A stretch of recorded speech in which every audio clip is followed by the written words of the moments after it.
We are spraying water on the foliage so that the dust is precipitated and the plants and leaves will be fresh and healthy. Once it's dust free, the pores of plants, leaves, that's called stomata, would open out and fresh oxygen would be releasing effectively and efficiently. The moisture also will ooze out as a byproduct. During photosynthesis, oxygen and water vapor would come out as a byproduct. The the carbon dioxide's carbon would be fixed into hydrogen, which will be transformed into a hydrocarbon. The so-called food is fixed in the plant nutrition. That will be absorbed by plants and make the metabolic activity, the growth and all would be flourishing. The lushness comes to the plants with the nitrogen that's available freely in the form of nitrogen is freely available in the soil and atmosphere. Atmospheric nitrogen is taken from the denitrifying bacteria from the soil to the atmosphere. From atmosphere, when the thunder happens, nitrogen gets fixed back and nitric acid will be precipitated, be dissolved and fall into the land mass and trees and more mountains and soil layer, which will be dissolved back and percolated back into the soil. That's the nitrogen cycle.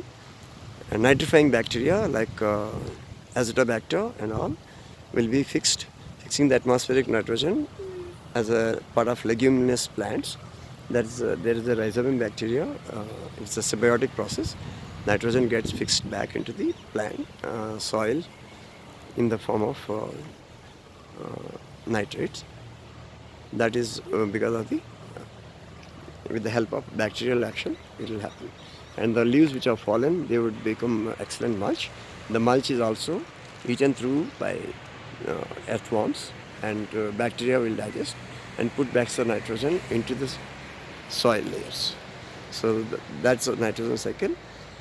There are three main cycles in the life systems. That is the carbon cycle, which I have explained earlier. The nitrogen cycle just shared. And the third one, most important, is the rain cycle. That also would happen. And this will ensure the nature will be in full tandem and in a right balance ecosystem. The rain comes when the trees are grown and mountains are there and soil moisture is conserved. If you have a multi-layered trees like this, the rain cycle would automatically precipitate in higher volumes.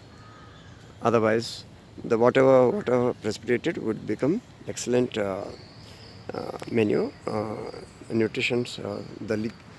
The nutrients which are dissolved in the soil will be taken back with the help of roots to the trees. They would thrive well.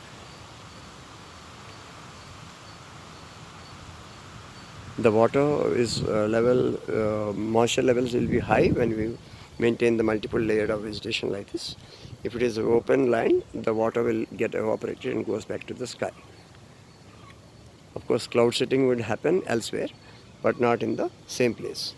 Because the clouds can get drifted, they will not be attracted by plants and mountains.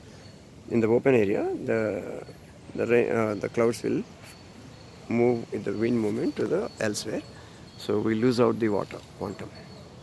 So the rain cycle is very, very essential, and to capture that we need to have a vegetation in multiple layers, and the soil moisture levels will be retained if you have a humus levels are high. Thank you. Hope this explains the cycle of the nature well. Anything I missed out, kindly bear with me and excuse me. Thank you. Understanding nature is very, very essential, and working towards the balancing the nature and natural resources is most essential aspect in the life. We all have to be smart. It can be possible to restore the ecosystems and natural resources very well. It's possible. We have to only put our minds together and work towards it. Thanks a lot.